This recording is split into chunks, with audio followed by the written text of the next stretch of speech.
આપણા રજવાડાઓ પૂરા થઈ ગયા, આપણું રાજ્ય જતું રહ્યું, તખ્તા પલટ થઈ ગયું, તાજ વેરાઈ ગયા, તલવારો તૂટી ગઈ, આપણા ઘોડાઓ થાકી ગયા, ઘોડે સવાર બેસુધ થઈ ગયા, જોહરની અગ્નિ હતી એ ઓલવાઈ ગઈ, એકતાનું એ દોરડું તૂટી ગયું, મન ગભરાઈ ગયું, જહન કાપવા લાગ્યું, લડવાવાળા હાથ કોઈકની સામે જોડાઈ ગયા, ઘૂંઘટ ઉતરી ગયું, લોહિયાળ એ આંખો સફેદ થઈ ગઈ અને આંસુ પૂરા થઈ ગયા.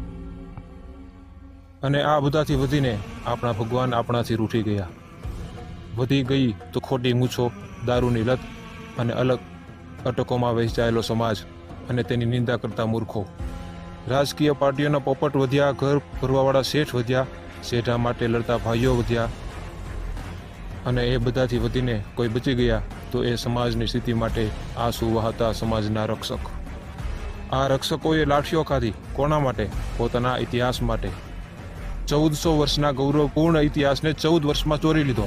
અને આપણા સંગઠનો, આપણા નેતાઓ આપણે નિંદા કરીને શાંતિથી સૂઈ જઈએ છીએ. આપણે એ માના વંશજ છીએ જે કહેતી હતી કે મરી જજે પણ યુદ્ધથી ભાગીને મારું દૂધ ન લજાવતો. આપણી પત્ની આપણા જીવતા બંગડીઓ તોડી નાખતી. આપણી બહેન માથું ઊંચું કરી ચાલી ના શકતી કેમ કે તેમને શરમ આવતી કે એક કાયર પુરુષની મા, પત્ની કે બહેન છે. અરે આપણો સામનો એવા યોદ્ધાઓ સાથે થયેલો છે જેને સંસારમાં વિશ્વના શ્રેષ્ઠ લડૈયા મનાતા હતા.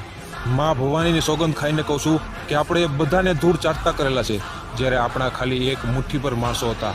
પણ હવે બહુ થયો ઇતિહાસ ચોરી.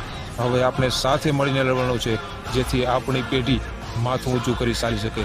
જય મા ભવાની, જય માતાજી, જય રાજપૂત, જય પાલસિંહ.